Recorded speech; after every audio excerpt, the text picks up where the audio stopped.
Hey guys, welcome back to my channel for an all new episode recap of today's Days of Real Life, September 25th, 2025. So we start off with EJ and Gwen.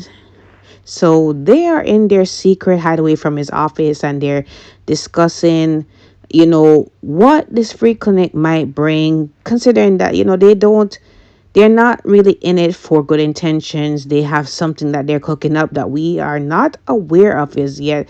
Gwen is not really for the gala, but EJ is talking about how it might give them a lot of free press and maybe, you know, reform the Demare family name as well as, win over the actual people that, they needed to win over, right?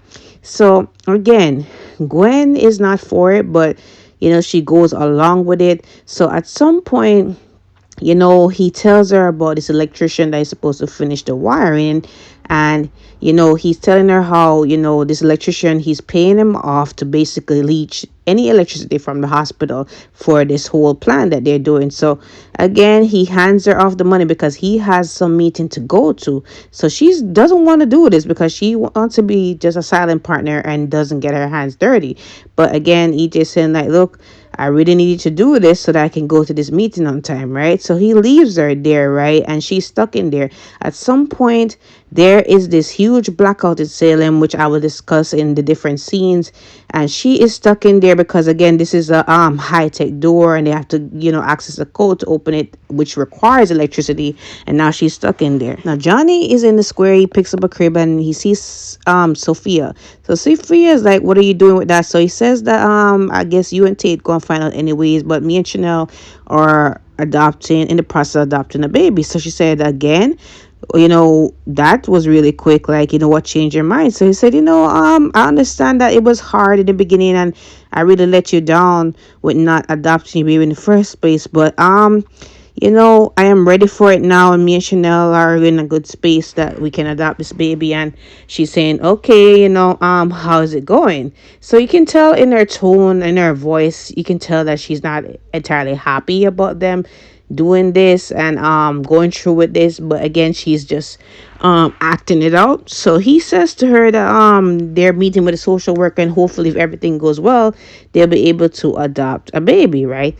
So he goes off and she says all the best, and when he walks off, she's saying you're gonna need it. So while he's there still in the square, at some point he's talking to Holly, and we'll get into that later on in the recap, right? So she's there and she's typing up this letter objecting him and Chanel to adopt her baby, right? So she's saying basically they're unfit, they're undeserving, and she's objecting against that. Even though she has no parental rights on who gets her baby, she is objecting against those two adopting her baby. And I'm just saying, honestly, to get through this episode, I really cannot stand Sophie, and you're gonna understand why in many different scenes. But oh my gosh, man, I cannot stand this girl. She can't act, and her facial expressions is just really taking me off, and just her whole personality, like she is just a victim. She is just vindictive. She is spiteful. She is just pathetic, honestly.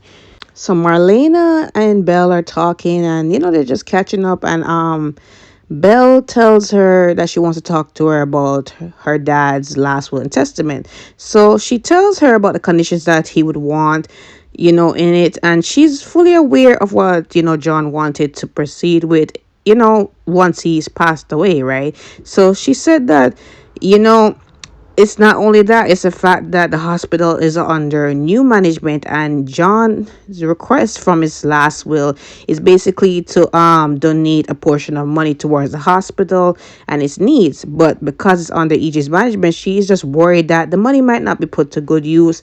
And she's trying her best to honor his legacy in any way, and she's not gonna let EJ or anyone get in the way of that. So Marlena is assured that she trusts Belle, and she knows that Belle will definitely not let that happen. And she knows that she will definitely honor her father's legacy. So they are having a mother-daughter night, and Belle says that she's going to go out of the town and get some ice cream and fudge while Marlena is there. So again, this whole blackout is happening. Marlena has to come in with a lantern, something in the dark room. So somehow she just falls asleep, or faints, whatever. So we don't know what's the cause of that. But again, nobody's there in the home to actually look after or attend to her. So Kat is at home exercising, making these kind of weird noises, and she gets a knock at the door, and it's Chad as expected. So Chad is there looking her up and down in her exercise gear, and he said, maybe he needs to come over often because she wasn't expecting him that early, right? So he said, he wanted to come over and speak about the gala, and he doesn't want to do it at the office because again they can't do no PDA, no kissing, nothing like that. So it's a lot more intimate, right? So she understands, and they're there talking about the gala and what's the plans for it. So apparently he has some other report other than Leo covering a piece on Dr. Horton, and it turns out to be Jennifer. So Jennifer is coming back in town. She's not going to do it remotely to catch dismay, and she's going to come back in. And he said maybe it's going to be a good distraction for her to be doing that instead of focusing on us, so we can really focus on our relationship and all that, right? So she said, I take it that the in-laws, do they know about Mark's release coming up? So he said, I mean, I haven't told them or they haven't spoken to me, but I know they heard maybe through a news release, whatever. So I'm taking that they're not really happy about it, but it is what it is, right? So there was a blackout, and they're kind of happy about it. They said I guess they checked in, Chad checked in on his kids, and they seem to like the adventure of it all. And Kat checked in with Felicity, and Felicity staying with Chanel throughout this, right? So they take this opportunity to be alone and be intimate. But I'm saying, how long is this gonna last? Because Chad is so indecisive, and he always seems to always have to hide his relationships ever since Abigail. And I don't know how long this is going to work. He also is aware of her dinner with EJ, and she said hopefully they didn't try to pull nothing. But Kat said that he was a perfect gentleman, and he's happy to hear that. As much as he said, she has to be careful around him, and she appreciates his concern, but she said he has nothing to worry about, right? So Ari and Holly at the dorm. Ari was just coming from a party, college party, and she asked Holly if she wanted to join. And Holly said, no, I have this paper that I need to write to turn in tomorrow, right? So she talks about the paper and how, it was one of her favorite directors, and she used to watch the director's movies with her mom all the time. And Ari said, I understand that you would need your mom, especially throughout this whole thing with Tate and Sophia, and I'm sorry that I didn't come forward with it. And she said, look, you tried to tell me not to push him away so he wouldn't go back into Sophia's bed and all of that. So I'm not really upset with you for that. So anyways, she's trying to turn it in, and Ari's trying to convince her to go to the party and think about somebody else other than Tate, get her mind off of it. And she was really hesitant because she's just there drowning her sorrows anyways. So at some point the hard drive crashes, she can't find her Sam, and Ari tells her to call Johnny. He will be definitely understanding. He used to be her stepbrother, and he also is her favorite uncle. So Holly calls him, and Holly tells him what's happening, and he said no worries, we can go through tomorrow. And he can tell that she was drinking, right? So he tells her to just sleep it off, so we talk in the morning, right? So she appreciates it. So while that's happening, Sophia overhears and definitely concocts a plan from that, because she is just there. Okay, perfect opportunity, right? So anyways, Ari goes out, to, go to the party and get another drink because Holly said that she's just going to sleep it off, right? So Sarah is over at Xander's place to pick up Victoria. It's her time to have her over. And they're just basically talking amongst themselves. Well, she came in seeing him bond with Victoria playing around. And, she stayed to see all of that. So she asks if they can have opportunity to talk. So while their baby is playing, she talks about how everything has been progressing with Marlena, and that it's been nothing but positive, and she wants to really take Marlena's advice for them to do couples therapy together. So Xander is not really for it because he said that we don't really need it, we're doing well so far, we're talking civilly, and I forgave you for what you did, and you also I've apologized for thinking that I had, assaulted Philip and all of that. So we're good, But she said, don't you want to work on our marriage a little bit better? So he said, yes, of course I want that to happen, but I'm just really not for the couples therapy. And she said, maybe you're afraid of just, seeking that kind of help. So, anyways, the blackout happened, and Sarah's car is in the garage. It does need electrical power to open, and she's saying maybe I can manually open it. And Xander saying that's not gonna happen at all, and she said maybe we can call a cab for us. And Xander saying no, just stay over here. And she's hesitant about staying over there, but he said, look, I would love if you two stay over here. So I guess this is where it's going to create an opportunity for them to get closer again. And I'm all for it, but I'm saying it's gonna happen under false pretenses, because again, Sarah doesn't know the full truth behind us all. That did it's because Xander doesn't trust her. Maybe she is not going to want to be involved with him when she knows that kind of truth, and walk away, and then the whole kind of animosity again. Like, it's not gonna work out under this kind of thing. So EJ runs into Belle, and Belle said, EJ, do you have a minute? So he said, yes, anything for you. So she said, nothing personal. So he said, what is it then?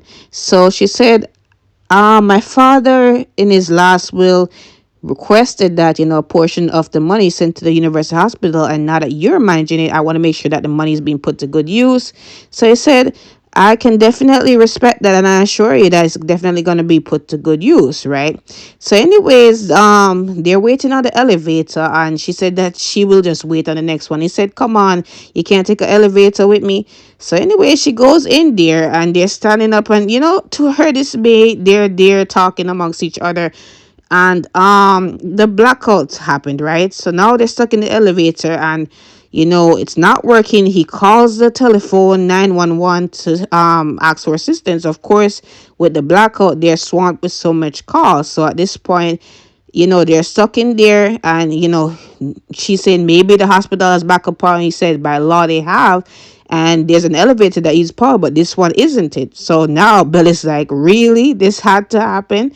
So now they're stuck in the elevator. So we all know what goes down in the elevator. So remember, Ari was going back to the party to get some more drinks, and she runs into Sophia, and she's like, Sophia, what are you doing here? So she said, I go to school here. She said, I'm aware of that, but what are you doing on the dorms? You don't live on campus. So she said, not that I have to explain my goings and comings with you, but I'm here to see sociology partner making up some kind of story.